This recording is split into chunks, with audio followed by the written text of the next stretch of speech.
রাজধানীর খিলগাঁও থেকে নারায়ণগঞ্জের রূপগঞ্জ হয়ে সিলেট কিংবা আরসব জেলায় যেতে মাঝিনা ত্রিমোহনীর রাস্তাটি দিনে দিনে হয়ে উঠেছে অধিক গুরুত্বপূর্ণ।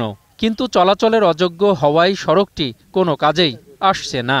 বেশ কটি কালভার্ট আর বালু ফেলে দায়সারাভাবে কাজ সম্পূর্ণ হয়েছে রাস্তাটির। 2006 সালে যে কাজটা শুরু করছে, বাজেট হয়েছে, সব কিছুই হয়েছে, কিন্তু এখন পর্যন্ত কোনো কিছুই সম্পূর্ণ হয়নি।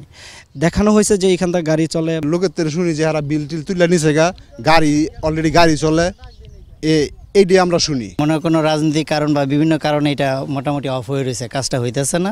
রাত্র দিন আসার সমস্যা, মানুষের যোগাযোগের সমস্যা। সরকারের কাছে এত দূরে তো আমরা যাইতে পারি না, কিন্তু আমাদের তো দরকার রাস্তাঘাট।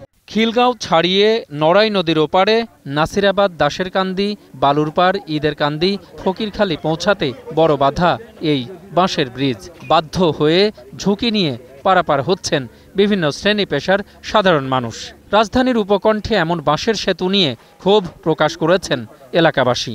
আমরা নিজেরা টাকা পয়সা খরচ করে দিয়ে আবার কয়েকদিন পরে জায়গা ভাঙ্গা এমন কোনো সরকার তো আমরা কোনো ব্রিজের কোনো অনুদান পাই না। ঢাকার পরিচয় দেওয়ার পরে যখন বলি যে নৌকা দিয়ে আমাদের বাড়িতে যেতে হয়, তখন দেখা যায় যে সবাই একটু অবাক হয়। আমি বুড়ো হয়েছি গা, আমি ন্যাংটা থাকতে শুনতেছি রাস্তা হবে। সরকার জানে যে রাস্তা গাড়ি চলে, গাড়ি চলে কুত্তেও চলে না। সব কন্ট্রাক্টররা টেটুয়া খাইয়া লুটটা ভাইটা খাইয়া গেছে গা, ওনা আঙ্গরে এই অবহেলার বইতে ফালাই থুয়া এইভাবে গেছে গা। আশার বাণী আমরা শুনতে চাই না। যদি কর্তৃপক্ষ আমাদের দিকে সুনজর দেয় তাহলে আমরা মনে করি যে আমাদের কাজগুলো হবে। সড়ক ও জনপথ বলছে বাজেটের উপর নির্ভর করছে সড়ক ও ব্রিজের ভবিষ্যৎ। ঢাকা সার্কুলার রুটের যে কার্যক্রম গ্রহণ করেছি, সেটার সাথে এই রাস্তাটা সংযোগ হলে আরেকটা ঢাকা থেকে বাহির হওয়া বা ঢাকায় ঢোকার আরেকটা পথ মুক্ত হবে।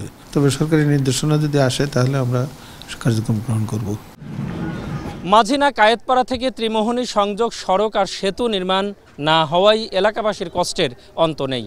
প্রিয় দর্শক, আপনার চারপাশে নানা সমস্যা আর ভোগান্তির চিত্র তুলে ধরবে 21 টেলিভিশন।